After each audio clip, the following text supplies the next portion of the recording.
But we only have one. It is. There's some usually it's like. Yeah. It is tricky to get the professional. Everybody's-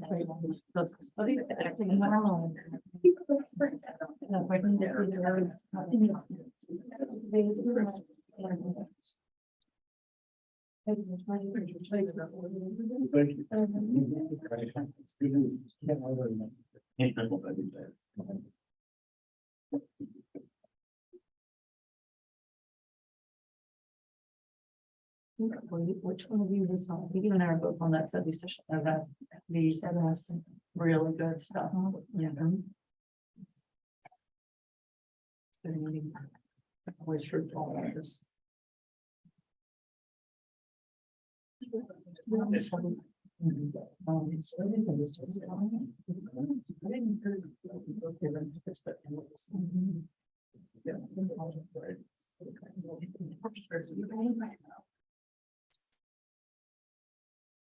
We're going to go ahead and call this meeting to order. Welcome, everyone. Will you please rise for the Pledge of Allegiance? I pledge allegiance to the flag of the United States of America and to the republic for which it stands, one nation, under God, indivisible, with liberty and justice for all.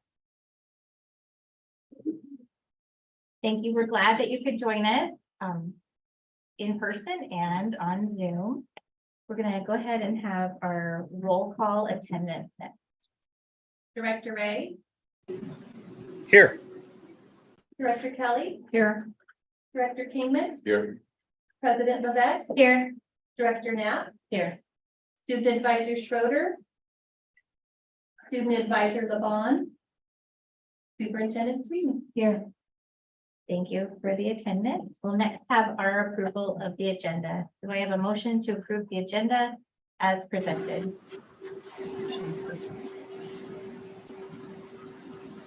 And moved and seconded to approve the agenda as presented. Madam Clerk.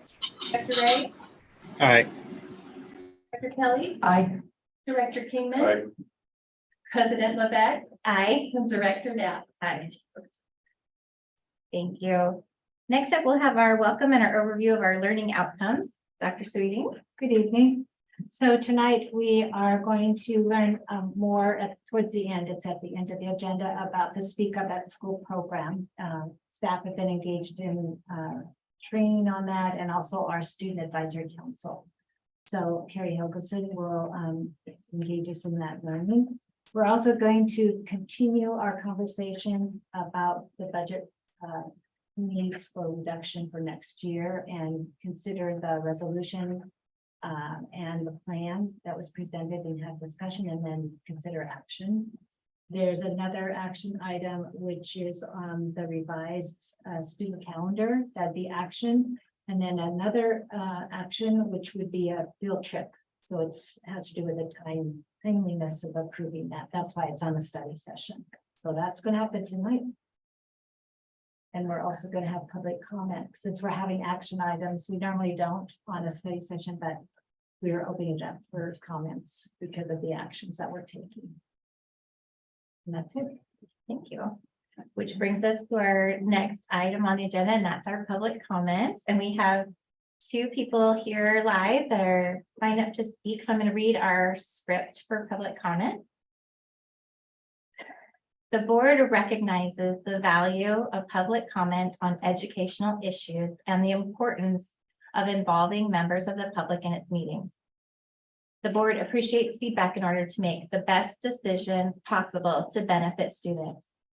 In order to permit fair and orderly expression of public comment, the board will provide a period of time at the beginning of each regular meeting during which visitors may address the board on any topic within the scope of the board's responsibility. Anyone addressing the board tonight, whether it be in person or virtually, has completed a public comment form and read and agreed to the district's instructions for public comment prior to this meeting being called to order. When the president calls your name, please step up to the podium if attending the meeting in person. If attending the meeting virtually, please join as a panelist, allow video, and unmute your microphone. Please refrain from comments that are an invasion of privacy, violate school district policy related to harassment, intimidation, bullying, or discrimination, are disruptive, irrelevant, libelous, slanderous, or profane. And please limit your comments to 3 minutes. The board does not respond to questions during the business meeting in order to comply with the state of Washington's Open Public Meetings Act. The board's silence does not signal agreement or endorsement of the speaker's remarks. Depending on the nature of your topic or questions, the superintendent may ask staff to contact you to answer questions or provide information. The board president may interrupt or terminate an individual statement if it is uncivil or exceeds the allowed time. Each speaker will be given 1 opportunity to speak. So our first public comment will be by Lindsay Lapata. Thank you for being here. Please approach the podium. Hi, board. So my name is Lindsay Lapata. I'm a mother to Arlington students as well as a teacher at Pioneer. I'm here tonight to speak about the Speak Up that I see Director Helgeson is going to give you a report on later tonight. I just wanted to share that my experience as an educator was a very positive one. I appreciated getting a deeper understanding of what to do in situations when racial or homophobic slurs are being said in school. I also appreciate the opportunity to discuss situations my colleagues have been in and how they have approached it. I personally hope this work will continue. As an educator, this has been the most valuable PD time I have had this year. As a parent, I love knowing that the adults in every building have gone through this. And I hope we will all have the courage to speak up when the time is right. Thank you for your time. Thank you. We appreciate you coming and your care. All right, we have our next public comment, and that's by Sandra Matthews. Welcome. Thank you very much. Short and sweet, I was just gonna come and talk about the district calendar. Adding the 15 minutes on Fridays and then going into June 20th. I'm just a parent and I also work in the district, which I absolutely love, but more so as a parent. I'm just wondering if you guys have thought about extending the days on Fridays, making them a full day on Fridays instead of doing 15 minutes on every single Friday and then adding the 20th. I just feel like you'll have more children that will show up to school and be there versus that long weekend and then come back on the 20th. I think you're not going to see as many students then show up on the 20th. It just kind of puts a little stress. I don't know if it's stressful because it's just an extra 15 minutes, but to parents, working parents that depend on daycare and childcare and stuff like that, it can be a little stressful. I mean, they're already paying for childcare and now they've got to add on, like adjust their schedules and all that kind of stuff. So I just thought if you guys could think about maybe just extending the day, making it a full day on Fridays instead of just for this year. And then maybe next year we think about incorporating Fridays, making it where those could be a snow day where we could extend towards the end of the year when snow is finally gone. So that's all. Thank you. Thank you. Have a good day. Thank you for being here tonight and sharing. Next up on our agenda is our discussion of adoption. Or is there anyone on Zoom? I forgot to ask, just making sure there's no nobody waiting in the queue. Okay. So next we'll have our discussion of adoption of resolution 2301, the 2023-24 reduced educational program. And we'd like to welcome Gina. Good evening, Gina Zutenhorst. I'm Executive Director of Financial Services, here to go through the draft or the resolution for the proposed 23-24 reduced education program, including the detailed list that went along with that, incorporated as part of the resolution. And are we sharing that today? I'm going to say that as we talk about the plan, I wanted to share with the board as we're putting it up, that this plan, it's a starting point in that this is where we are right now. But if and Gina's mentioned this before, but if there's a need to adjust it, most likely it's a higher level. If it was less, that'd be great. But if it's significant, like 5% more, that we would need to adjust based on something like the legislature does something different, we would come back to the board and make adjustments, and the board would, talk over that and we would discuss it. So tonight, the plan that's there is, if approved, it gives me as a superintendent the authority to begin making up to those cuts, right, at that level. We're still constantly weighing and looking at it, and we are getting, we also, as each day, if it moves forward, sometimes we get an additional leave request, or we get a resignation, and that all plays into. Okay. Thank you, Julia. Yes, so this is the plan that we went through at the last board meeting, the March 27 board meeting. And just reframing the background that the district doesn't have the assured financial resources to maintain its programs and services at the present levels for the next school year, the next fiscal year, and it's necessary to make reductions to our programs in order to maintain a level of expenditures within reasonably anticipated resources. And so we have put this plan together. We've had a very comprehensive process of communication and seeking input from community, staff, students, parents. And all of that input has informed the decision-making process. And we have developed this plan, and the resolution refers to that plan. And so it's incorporated as part of the resolution because of that reference. There's some time sensitivity that I wanted to make sure to go back over as to why we are doing this at this juncture. That there's a state law that requires that certificated employees, so teachers, those employees that have teaching certificates, they have to be notified in writing of non-renewal of their employment contract on or before May 15. And there's a couple of RCWs that are inherent in that, RCW 28A.405.210 and 28A.405.220. And so approval of a reduced educational program resolution for this date facilitates the process by helping ensure that employees that are affected by the plan could be timely notified prior to that May 15 deadline. And we've gone through before it's kind of a summary level in some cases, but we have the top line being the admin, district office, and operational supports category. It's the employee costs. And we have estimated about $723,000 in reduced or cost savings. And then next we have the admin, district office, and operational support non-employee costs. And we have estimated that at about $345,000. Going on, we have school building certificated staff employee costs. And we have estimated a reduction of about 3.3 million there.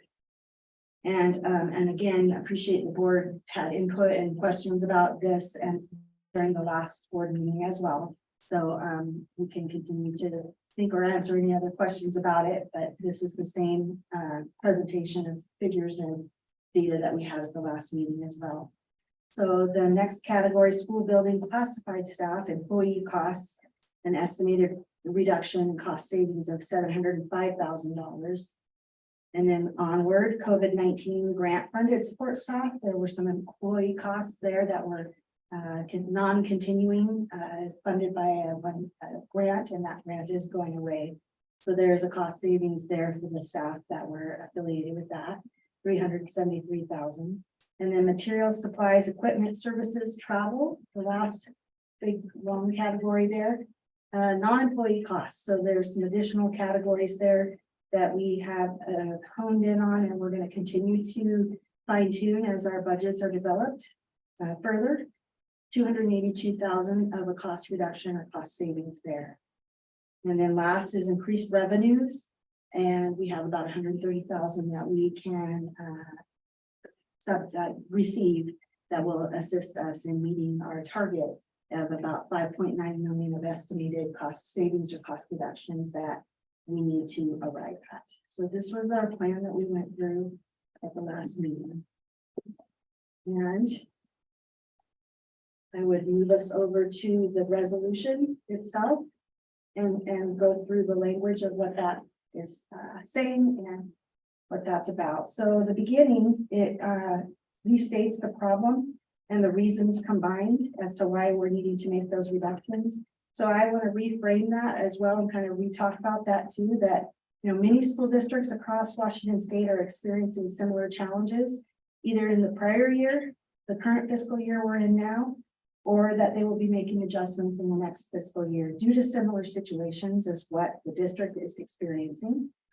And the primary issues, and I've summarized them there as well, but I want to make sure we always keep explaining this.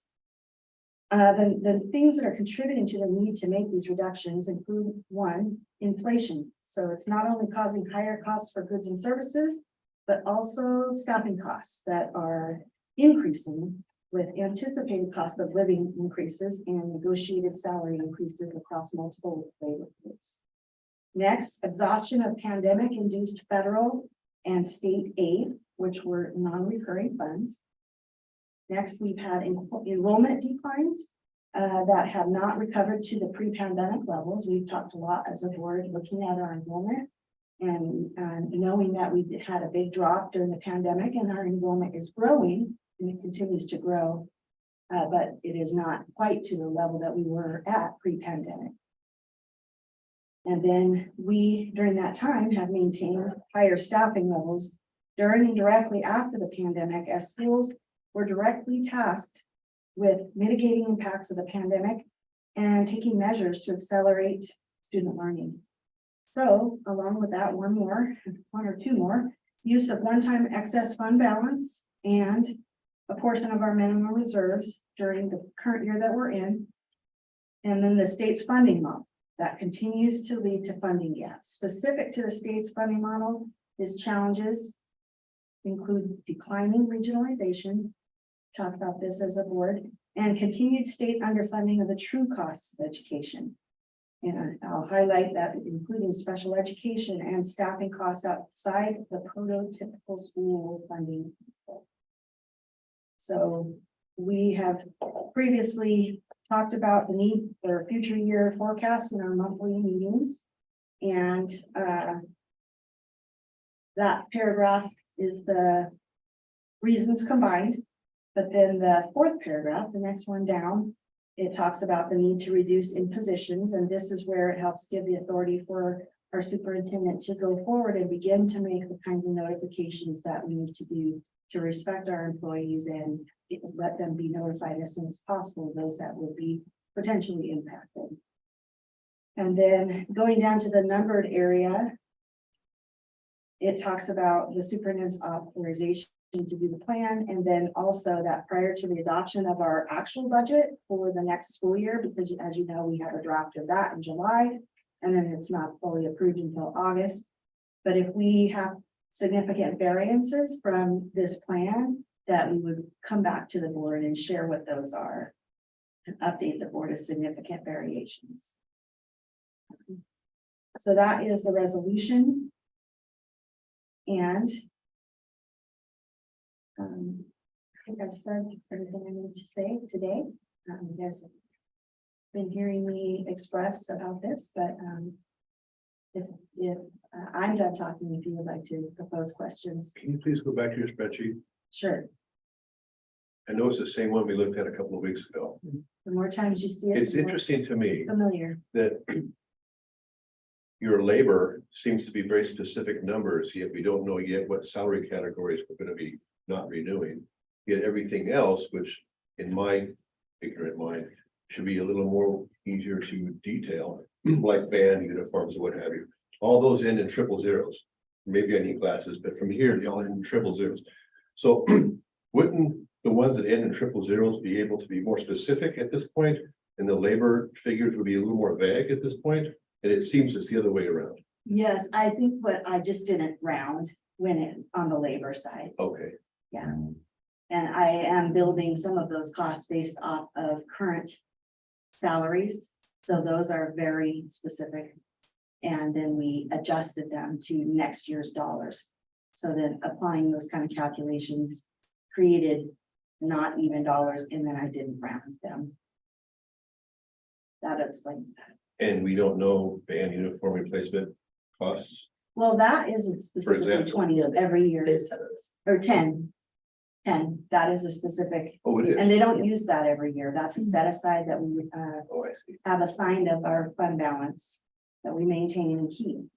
to honor that commitment that we made. So when the time comes, however many more years in the future, that we have sufficient funds available to replace those, because they are about $200,000 is the last cost for that. And if you don't plan for that, that's a pretty big one-time outlay that you probably won't have the funds for if you haven't been setting aside. That's why that's, yeah, that one I could speak to very specifically. The same with the, instrument replacement. It's a amount. Now, they have been using that one because they've had needs come up, but that's for big ticket items like when you need to replace timpani drums, those are thousands of dollars. Okay, thank you. Gina, what's your allocation for, what are you using for your inflationary on costs? Are you using like a 5%, 8%? I'm using 3.7. And where do you come up with that number? I'm getting that from what the legislature is saying at this time between the two. Okay, so that number coming from the legislature, and that's their assessment of inflation for school. That's the what they get in the economic revenue forecast, and then they've written that into their budget proposal. Seems on the low side. I mean, just when I hear economic news, that's Yeah, really on the low side. yes, but no, that's what they're writing into their legislative proposals right now. It's just between the state, the Senate and the House, where they're really going to land for that. We previously, we were hearing it was gonna be in the range of 5.5 again, as high as it was last year. The inflationary rate for this year was 5.5%. Yeah. So. I'm not sure that's they one of learned the it. things that's been a moving target. Yeah, I'm a little surprised by that because I don't feel like inflation, not with the way the Fed's been moving. Right. Yeah, I'm I agree. disappointed. It's not finalized yet. It's not. I know, 2 more weeks, biting your nails, yeah. Yeah, but that one is the one that's, I've been hearing that amount over the past few weeks without Okay. change. I hope they feel solid on that and not wishful thinking. I hope that there's meat behind that choice. I because think there is. yeah, okay, The revenue forecast that they typically look at and point to is out, and that has been published. Okay. But they still. okay. Mhm. Thank you. Nothing's final until it's final, but That's right, that's right. Okay, I didn't think you chose it randomly. I just wanted to find out Yeah. where you were, what your target was and how yeah, you came up with that. Great, thank you. Good questions. Any more questions? I think just one question about the school building, the certificated staff and classified staff. I understand for various reasons why we can't be too specific about where it's coming from. We had a little bit of a conversation about this, I think, last time, but a little bit of nervousness seeing the includes redesigned program and services delivery model for SPED, and we're just not clear on how much is SPED and how much is gen ed. There's one number there. yeah. And so, can we talk about maybe, is that what you were talking about with like, if a percentage is going over what we have allotted here, then you'll bring it back to the board? Does that also include those sections or, I think it would have more to do with the money, but. okay, Well, Yeah, the whole, because, but like, for example, we did the redesign of program and services. I want to assure the board and others that it's the changes are based it's based on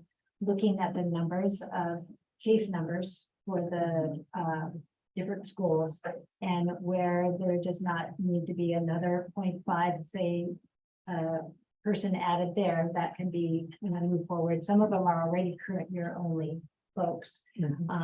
It's making those kinds of adjustments, making sure that looking at programs and can they be delivered in a different way, still keep the programs and services intact for our students, but can it be delivered in a different way? In some cases, it might mean an increase in a certain staff, could be in paraeducator or classified staff, possibly.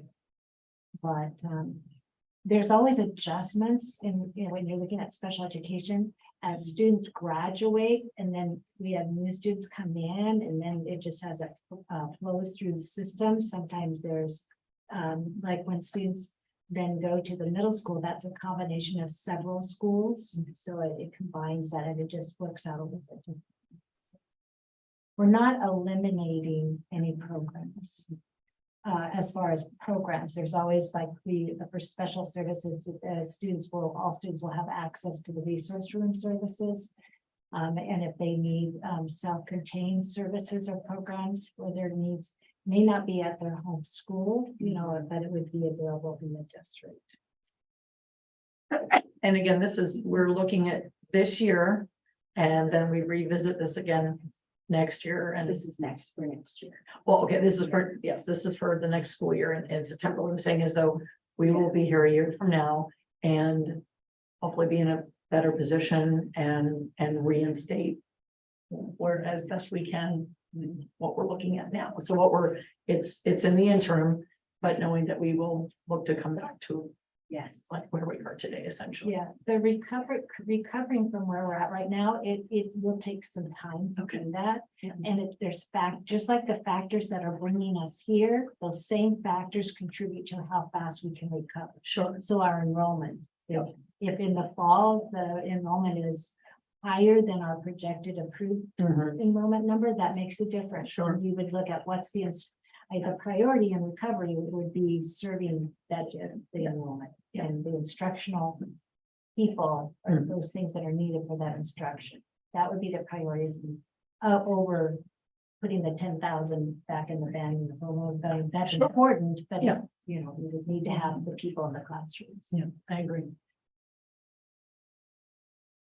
Director Ray, are you still with us? Do you have any questions before we take action? Thanks for checking in. No questions. Been following along. It's been the same thing for a little bit now. Nothing has changed. Unfortunately, nothing has changed for the better. And fortunately, nothing for the worse. So good to go. Right, this is an action item. Does anybody feel comfortable making a motion to approve the adoption of resolution 2301, 2023-2024 reduced education program? I will make the motion that we adopt the resolution 2301 for the 2023-24 reduced education program. I will second that. It's been moved and seconded to approve the adoption of resolution 2301, the 2023 for reduced education program. Is there any discussion? Can we take a vote, Madam Clerk? Director Ray, Aye. Director Kelly, Aye. Director Kingman. Aye. President Levesque, Aye. Director Knapp. Thank you. The resolution is adopted.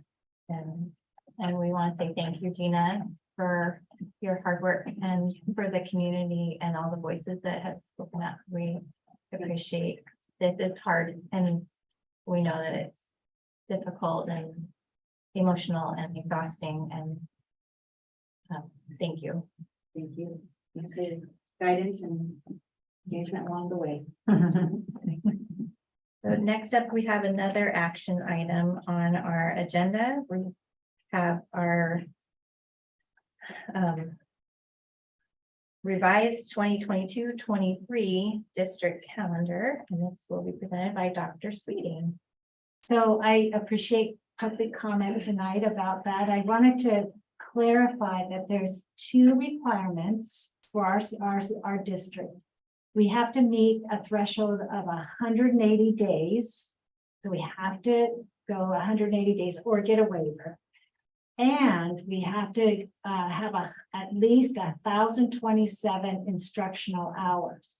So yeah, we have to monitor that. So when we have the 20th is a challenge. So the 20th is the makeup day for one of those 180. So when we have we had one day where all schools were closed for weather.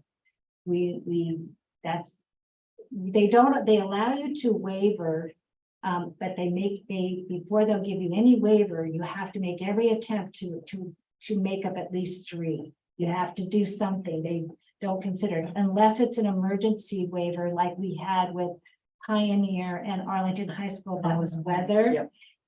You can do a different kind of waiver for that, and that can get approved for those 2 schools, of which we submitted or will submit it, because we were waiting until the weather was, in case there was any other challenges. I hope we're good now. So that 20th, the challenge becomes is that we all have to make up, we can't get a waiver of that one. There's not a way to do that, except for that day. And I will admit, you know, we have Friday and then there's the weekend and then there's a holiday and then, so that is challenging. So I don't know, that is what it is. Can't change that. On the hours, so you start the year, the possible instructional hours, you take 6.5 hours times 180 days and you get the 1,170. So that's the total possible hours. You, as a district, we have to guarantee 1,027 on an average, if we're going to average all of the schools together, the different levels. But you take that 1,170, you have to subtract for certain things. You have to subtract for lunches, and for us, secondary is 30 minutes and elementary is 20. So we have to go 180 days times 30, 180 days times 20 and subtract. And I'll put up the little chart because I think just to show you how we do this. And then we have to subtract the early dismissals. This year, elementary schools had 34 Fridays that we had to subtract the 1 hour and 15 minutes, because 2 of the Fridays ended up and landed on a conference and a student conference, and we don't have to subtract those hours. So that, but then secondary had 36 early dismissal Fridays. So you have to calculate all those minutes and they equate to hours. Then you have to subtract for the last day of school, which is 3 hours, and the 3 hours before Thanksgiving, we have to subtract. And then any late, like if we say there's going to be a 2-hour late arrival, we have to subtract that. So you add all those hours together. And so what we came up with, you can see the different levels, and this is with adding 2.5 hours back. So if you take this Friday and go all the way to the last Friday before the 20th, and you take 15 minutes and put it back, that's 2.5 hours. You get an average for the high schools, 1,022.5. An average for the middle schools, 1,025.5, an average for the elementary, 1,057, and then our alternative learning experience schools, ALE, 1,006, because they have some different rules. There's different requirements for them. You add that all together and you come up with an average of exactly 1,027.8. But that's after we put in 2.5. You know, we kind of played with a little bit. Could we just add 2? Could we add 2.25? If we do it this way, it's easy for parents because it's an hour early dismissal from this Friday until the end. And it just is a lot easier to remember, and it's just more consistent. It's already hard to remember, you know, what time does my child get out of school? So anyway, that's the method, and I'll show you just if I can stop sharing for a minute, just so you can see how we try to get it out. And here.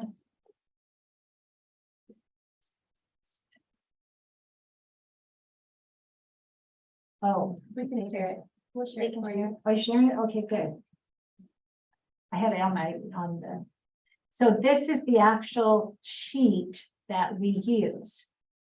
You have to make it bigger. So we start with we put every school, all the schools are listed on there. There's Arlington, Weston, Haller, and we put the total. And then we start subtracting. So you see the first column is the elementary 34 early dismissal. So you have to put those hours, and then you have the next column is a secondary. The next column is for the 2-hour release or the 2 student release days for, that's the 3 hours. That's the Thanksgiving and the last day. Subtract that for everybody.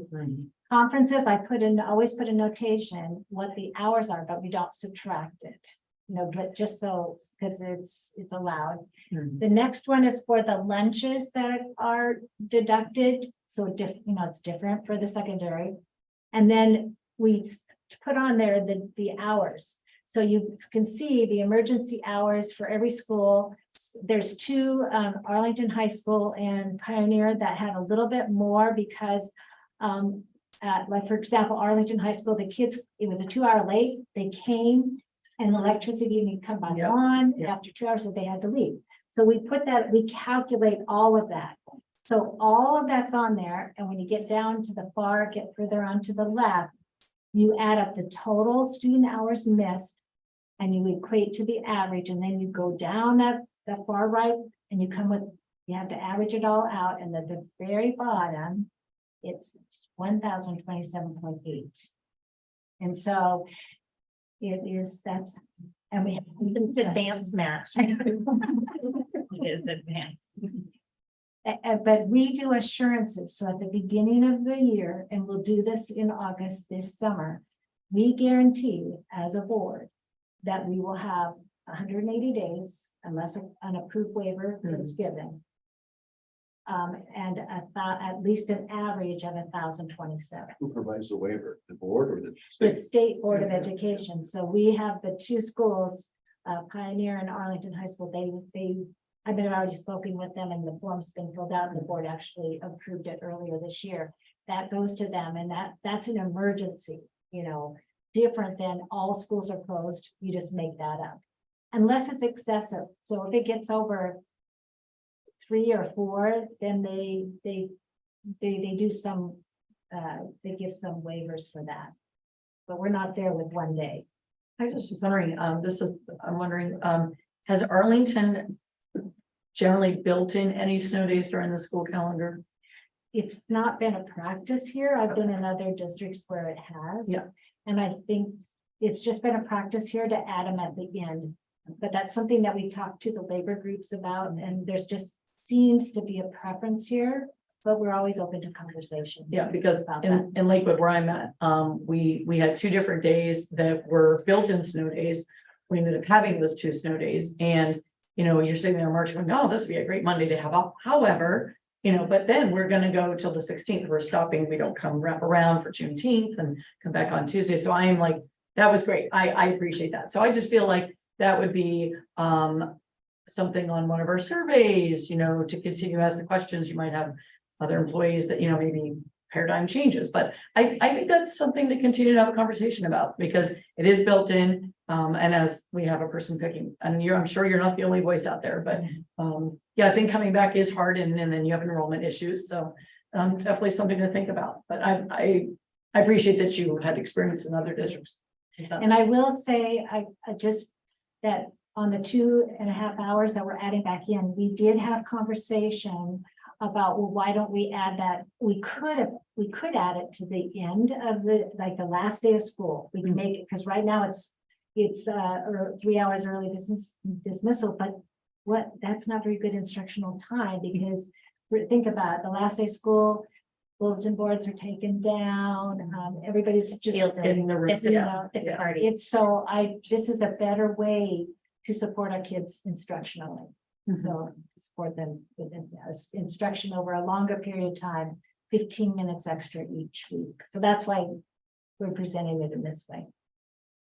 One of my high schoolers mentioned that it's 2 hours longer in their classes on that. Or 2 Or minutes. 2 minutes, sorry, 2 minutes. 2 minutes longer in each class on those Fridays.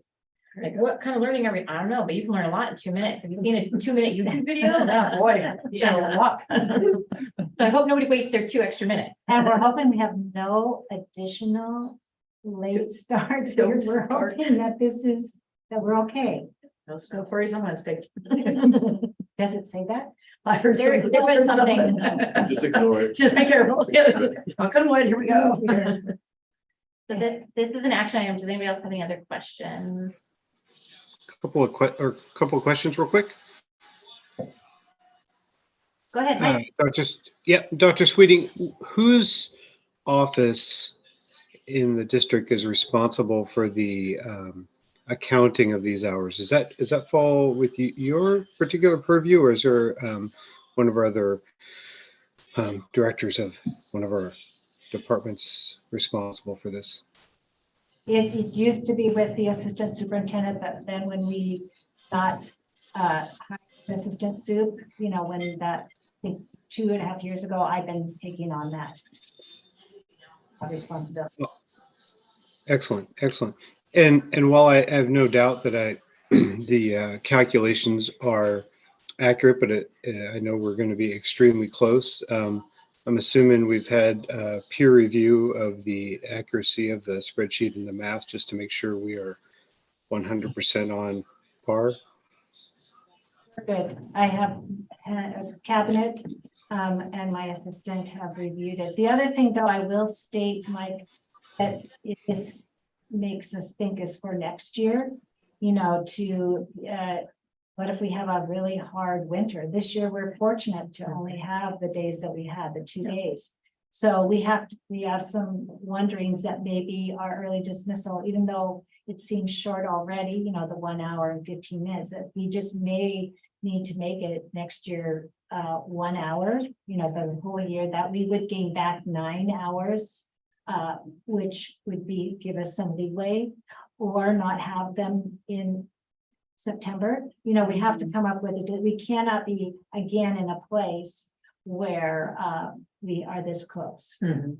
And I think we do have, this year, we did have 2 additional early dismissal days for a secondary, there were 2 more additional than last year. So. Yeah, agreed. I just wanted to make sure we're on par and, same discussion with everybody to maybe look at some, so we do have a little bit of leeway perhaps next year, and maybe project out the calendar a little bit so we don't end up with a 3-day weekend and then a half day of school. That's probably not ideal. Right, well, for the instructional hours, we would, we just need to add it to the each day. The days, it's a little bit harder, the days are, we'll have to make up days, that'll be harder. Yeah, it would be a good idea also to have a built-in plan. Because it's hard on families to adjust, no matter what. And also just thinking about, we have snow days, but we may have smoke in September. I was trying to remember if we ever got out of school early because of smoke this year, or if I don't know if the smoke They canceled affected some Sport. sports. Yeah, Yeah, we that's definitely right. had indoor. It would have to Yeah. be really at the very high level of the real high, where it's. Just something to consider, another thing that would affect. My other question too is just from a professional development standpoint. So on Fridays, I know that we use that as PD or LEA time, or I should say PLC time. So that, just understanding too from our labor, what works for them, what they're under contract for, because it is X number of minutes that we're given as teachers to then apply that on Friday afternoons. So just juggling that a little bit. I kind of like that, knowing that the kids are gone at this time, and then I have an hour and a half, to do the things I need to do. So it's a little bit of a mental, like, oh, that's Friday. It's nice. So another push for, if we built in a couple days during the year, if all goes well with weather, you're getting that Monday off. If it doesn't, it's there and you just treat it as usual. That's just the leaning I have. And there is the surveys for students, staff, and families is going out on Friday. And we've included some, a question about the early dismissals as far as the day of the week. We've also included the question about if the district were to consider a late start versus early dismissal. So we just want to check again how people are feeling about that concept. So we're going to get some information that I'll be sharing on May 8th as a result of this survey. Okay, thank you. Couple other questions. Was there any other considerations given to, and I'm not sure like logistically if this is possible, like I'm just doing the math, of perhaps cutting lunches back? I'm just kind of rounding some numbers, but there's about 60 days of school left. Is that kind of accurate? And then, Yep, and so we need to make up 2.5 hours. That's right, correct? And so that's like 2.5 minutes a day. Could we reduce lunches by a little amount, or could we somehow, like, maybe it didn't really work out too well, but could we go to school 2.5 more minutes every day and then make that up? And that's something like that. Well, we didn't discuss that option. We discussed the idea of, the Fridays, whether it be, 15 minutes, 10 minutes, 5 minutes, whatever. But then the last day of school, we were looking for, I don't know what that would do to the high school. This then affects 1 day a week, right? So if we were to change a lunch schedule every day, that affects every day. That would be, we're just trying to have less disruption. Yeah, it's only 1 hour or 2 hours, but it would mean a big change. But no, we talked with the district leadership team. We're going to talk again to them on Wednesday about next year. But just the idea of which would be a better approach to this, of meeting the 2.5 hours. And so we had discussion about it, and we just came up with it was be best to approach it in this way. There's been some conversation in the labor management about it. There's not been any strong leaning one way or the other, except with doing what we're doing, the 15 minutes. We did discuss the idea, well, maybe we could alternate. One of the ideas was alternating, the Fridays, maybe have one, we all, go to the end of the day. But then families are going to say, is this the day that my child's going to stay at school or not? So we were looking for consistency, so we did discuss those kinds of thoughts. Understood, but I would venture to guess it's going to be the worst attended school day in our 180-day history for this year, and perhaps all time. Or are you talking about the last day? Or are you talking last day or the last day? Well, you can't make that up. You can't make that day up by adding instructional hours. You have to have the number of days. So we could go on a Saturday, or we could go on a Memorial Day. Oh, Okay, we so just invented the least popular day of the Saturday. Although maybe it would be better attended. I'm just saying. All right. You can't. Understood. Okay. We still need the day. We need to Yes. add some hours in that day, even though we can't. Understood. Okay, that's the point I must have glossed over just a little bit. Got it. I agree. I think that'll be a very poorly attended day, but I hope that it's a lot of fun for whoever's left. Or possible. All right, any other questions about this action item? No. Do we have a motion to approve the revised 22-23 district calendar? Make a motion to approve the revised 22-23 district calendar. I'll second. It's been moved and seconded to approve the revised 22-23 district calendar. Any discussion? Can we please take a vote? Director Ray, Aye. Director Kelly, Aye. Director Kingman, Aye. President Levesque, Aye. Director Nat. Aye. Thank you. That new calendar, good luck, all the teachers. I'm sorry. There it is.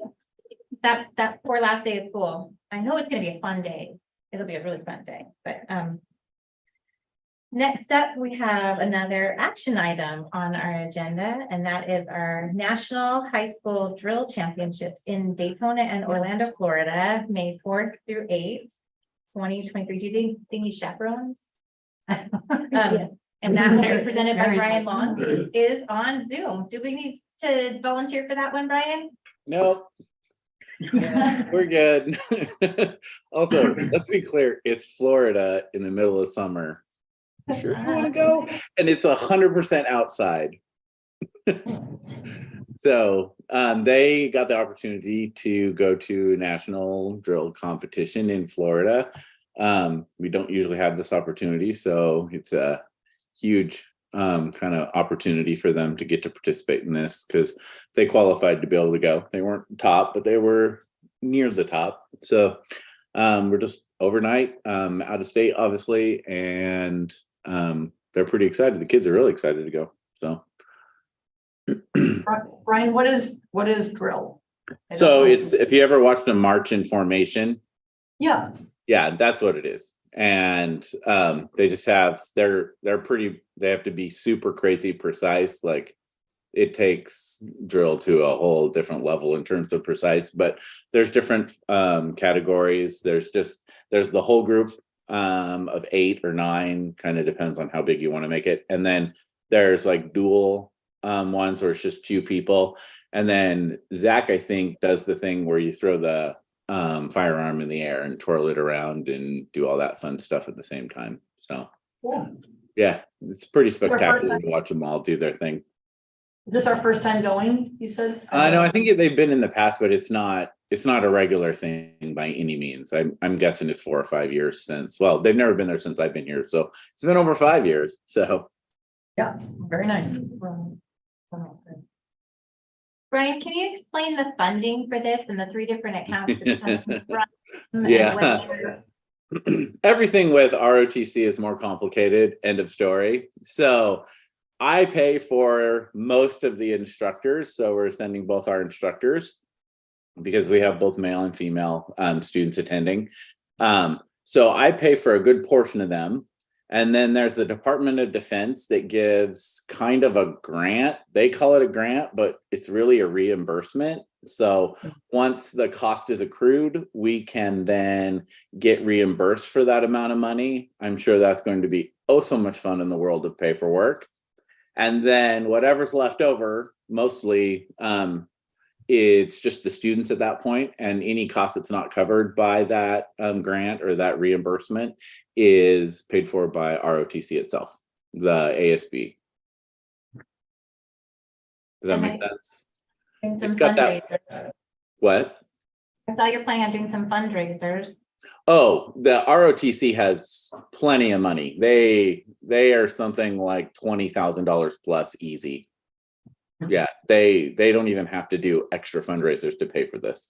They have huge amounts of support through their parents and their different events that they do.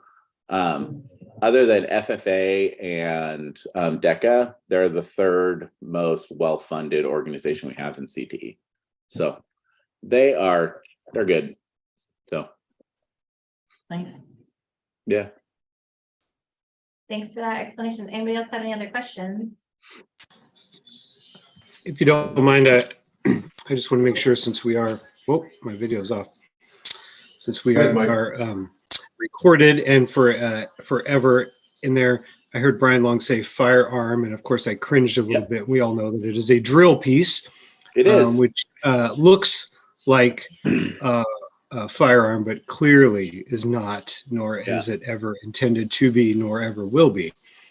Well, the barrel has Make that- no opening, so that would be real hard. It's a solid piece of metal. Understood, totally know what you're talking about. I just didn't want anything to ever be taken out of context on the Sure. YouTube of all ages. Thanks, Mike. Good point, Mike. Thank you. And then, did you get all your questions answered? Do we have any follow-up questions? So the school district is paying 5,000 some odd dollars? It's through the career tech, they'll have like, Right. Is that different than the school budget? they have a separate. So it's a little bit different. CTE is funded through, it's funded similar to education, but we have a completely separate budget that can only be used specifically for career and technical ed. And I always overestimate the amount of travel that we're going to have any given years for these exact things. And the major and master sergeant are very good at making sure that they have funds remaining for incidents like this. So I think I allocated $45,000 this year specifically for state and national travel, and we haven't gotten there yet. So we are good If to I go. remember from last year correctly, your budget is a use or lose? Yes, up to 90% of it. I can save 10% from year to year, but if I don't use that 90%, called my minimum, minimum, what is it? Minimum accrued, it gets pulled back. That never happens. That's not a thing. Oh, look, you can see my dog back there. She decided to take a. See her back there? So, yeah, sorry, totally distracted. She never sits there when I'm on here. She usually runs away. But yeah, no, our funds it's totally covered. You're good. Thank you. Thank you. We have to make that real clear because, we're nervous about dollars. Yeah. So We are CTE, we are totally fine. We should easily end with right around $200,000, which is we can carry over right around 400,000. So we're looking at about a 5% reserve to go into next year. Even And with Brian, this added. It's not, we cannot cross over the funds, No, so- they can't. No, they have to be spent entirely and only on CTE. And they check to make sure that that's happening. It can't go anywhere else. If it does, we are in direct violation of all kinds of statutes. It's pretty hardcore. So, I wish we had that problem in all of our different budget categories. Yeah. Okay, this is an action item. Is there any other follow-up questions before I'll entertain a motion to approve the out-of-state overnight trips to National High School Drill Championship?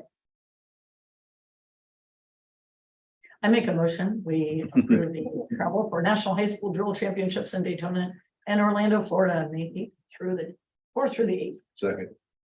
It's been moved and seconded to approve the out-of-state overnight trip to National High School Drill Competition or Championship, sorry, in Daytona and Orlando. Madam Clerk. Director Ray, Aye. Director Kelly, Aye. Director Kingman. Aye. President Levesque. Aye. Director Knapp. Aye. Thank you. That passes. Thank you, Brian. Thanks, Brian. All right. Next up on our agenda, we would like to have our Equity Speak Up at School program presented, and we will get to hear from Carrie Helgeson, our Director of Equity and Student Wellbeing. Welcome. Thank you. Thank you. Welcome.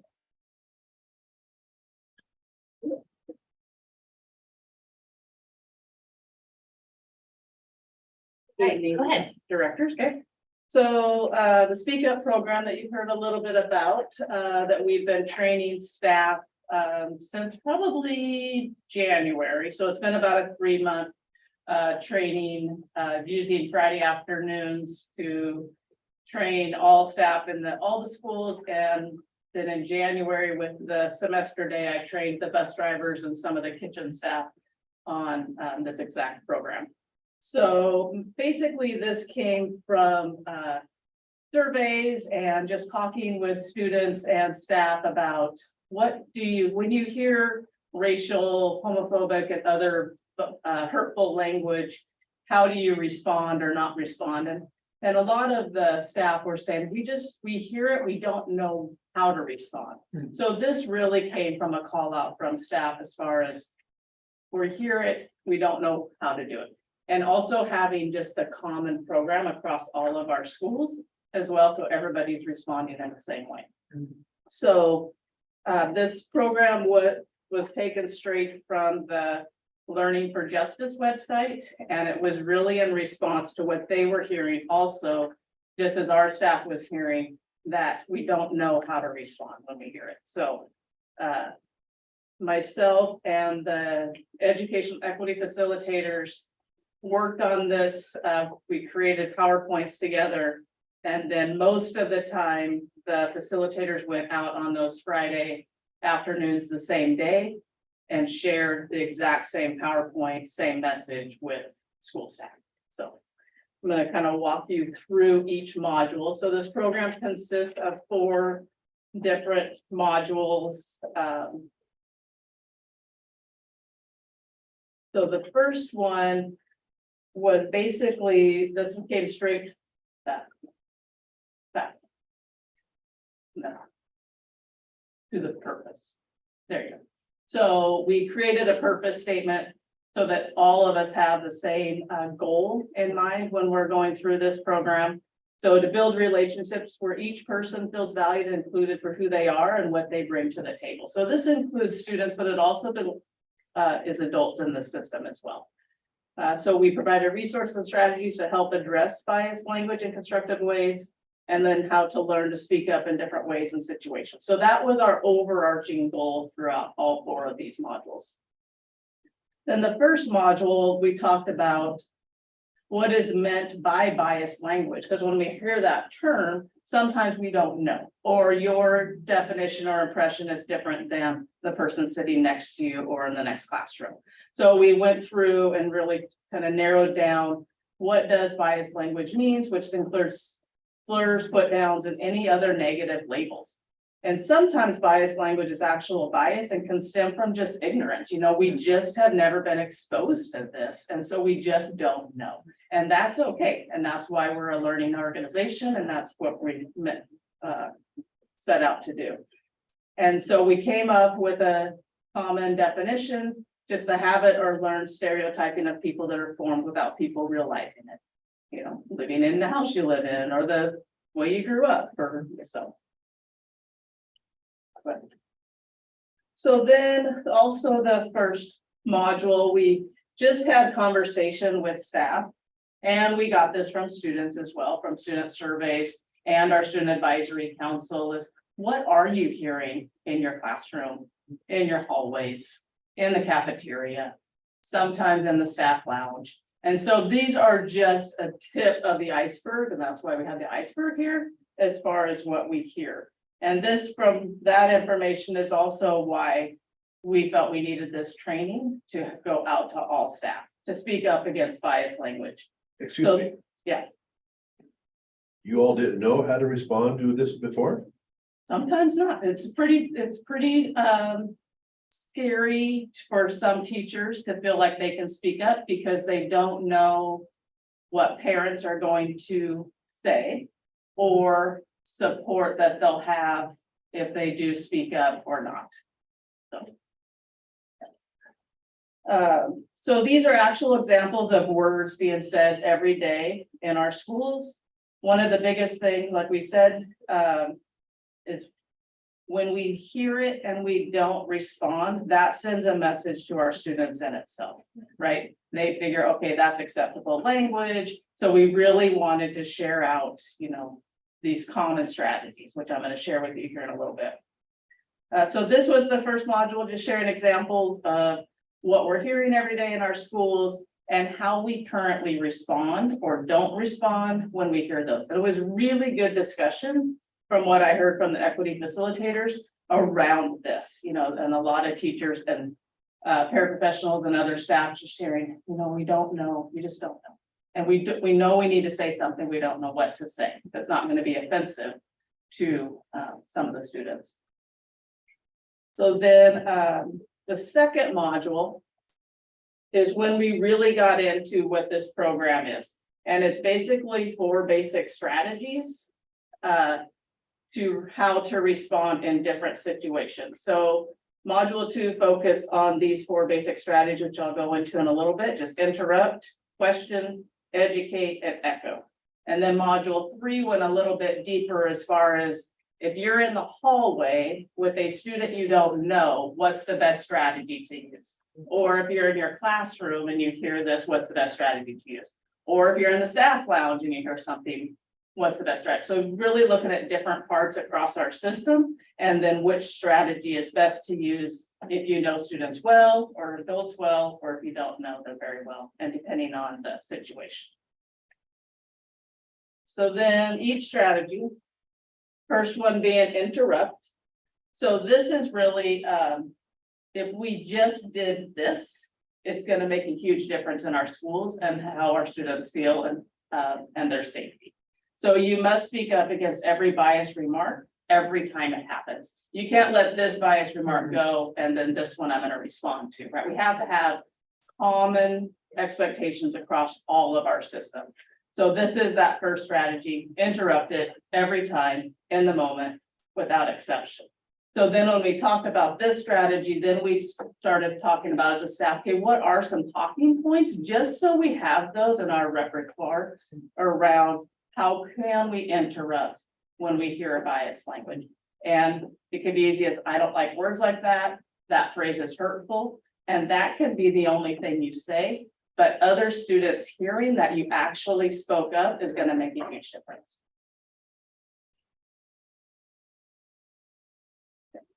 The second strategy we talked about was question. So sometimes this is appropriate, sometimes it's not, depending on, like I said before, depending on the situation and the student. So questioning is peppering the speaker with aggressive questions is counterproductive, closing off all communication rather than opening it. So the gentle but clear tell me more approach extends the conversation rather than shutting it down.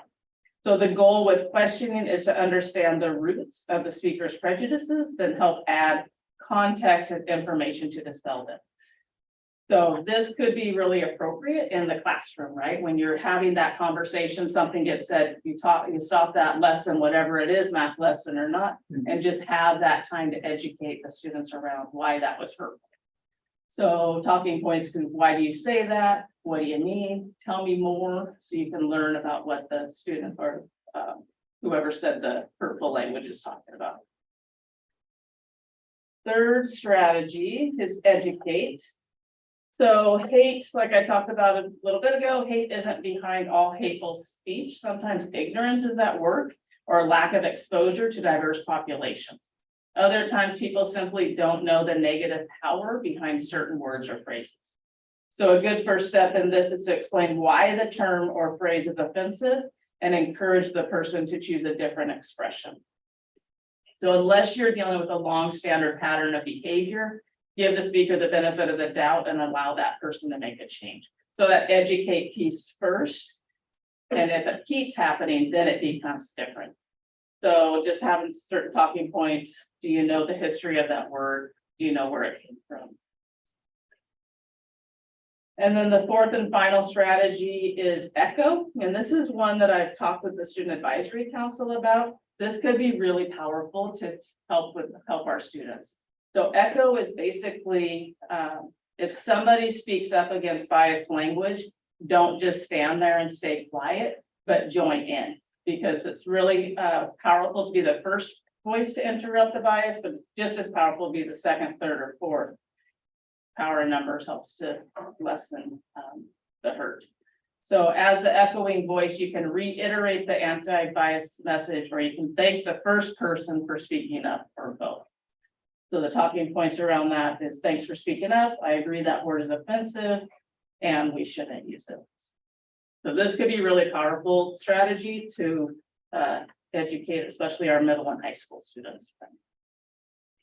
And then module 4, we shared the student voices, the videos that were shared with you, and had staff share, now that they know these strategies, now how would they respond? And how would that feel? And coming back to those talking points that were discussed in the previous modules. That's kind of a overview of what the 4 trainings were that were given. So for the most part, there was very positives. The common language I heard is helpful to have this being taught to all of our staff across the system. Exactly what we needed. I didn't realize this was happening until now. One of the best trainings we've had, very timely. The one concern, as you guys know, is the slip of the teacher name being, but you kind of wrap around that. So any questions? So when- And this that I handed you, this is the packet that we read during each module, just for deeper information for staff. So have they started implementing it? Have teachers started practicing it and how is it going? I don't know, but I meet with the equity facilitators on Monday, next Monday, and we're gonna have that exact conversation. And I meet with student advisory council on Wednesday, and we're gonna talk about that too. Are they hearing more in their classrooms? You know, just getting the student voices. And when we send out the student survey and staff survey, I'm hoping we can gather some of that information as well. I was just curious, Carrie, if at that middle or high school level, if we have teachers that, I don't know if it's common practice, but I'm just curious if we're asking students what their pronouns are. I don't know if it's common practice, but it's definitely becoming more common. Why? Why? To that Is it- sense of belonging. Is this that being incubated here, or is it from such a society forcing you to respond to that? Well, not all students have to respond to that. I mean, Well, but you're addressing pronouns. Some students, what I could say is a teacher might, they go through the list of the students. And then the person says, I go by he, him. mhm. And on the paper, it might have a name, or maybe it's a different name. And so I'm just wanting to find out if our staff are acknowledging that. I don't think that's common, like if they're going through the student roster and saying that. So if they're the not student asking said that something, question. then they would just skip mark and that's being respected. Yeah. Hopefully. I don't know if it's common across the system yet. Okay, Because remember, we're just starting this. right. I This just want to make sure conversation, that's yeah. part of a conversation so that, Well, and the other, which is another kind of, it goes along with your question outside of this, but it's all tied in. Is when our students are changing their name or their gender, we have them fill out a form with a trusted adult, and they do specify their pronouns, their preferred pronouns. But not all students are. and part of why I bring that up is, even it was a conference, it was belonging, and that is a sense of belonging. Yep, If absolutely. the student does not feel their education support is not even responding to the base level of who they are. Right. Or they're not belonging. Well, it's one of those Maslow's, you know. It is? It's now come Oh, we just to went that. I'm wondering, will this be like repeated or maybe in a different way?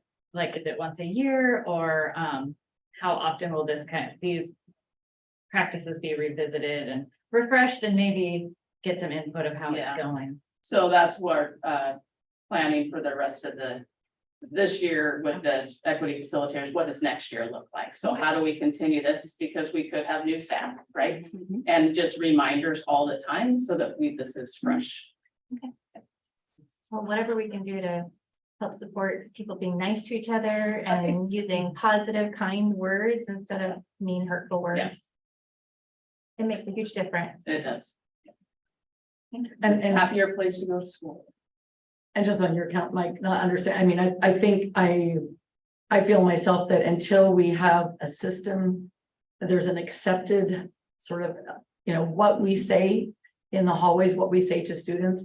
I think individually, we like to think that our school system is positive and supportive, but sometimes you don't know. And so I feel like this is really critical that we offer this and that we speak up. We speak up, we represent, and I think that's a great system to have, and I think it carries through our, what we as a school, part of our strategic plan and our mission. Well, we want it positive for all kids, right? Not just some kids. Yep. Any other questions? Director Ray, do you have any questions on Zoom? No questions. Thank you, though. Great, All right, thank you. thank you very much. So we've come to the end of our new agenda, the new items on our agenda, and our next regular meeting will be Monday, April 24th at the district office boardroom right here at our regular time at 6 p.m. And if nobody has anything else, I'll entertain a motion to adjourn. Make a motion, we adjourn. And moved in seconded to adjourn, Madam Clerk. Aye. Director Kelly, Aye. Director Kingman, Hi. President Levesque. Aye. Director Knapp. Aye. All right, meeting's adjourned. Everybody have a good night and drive safe.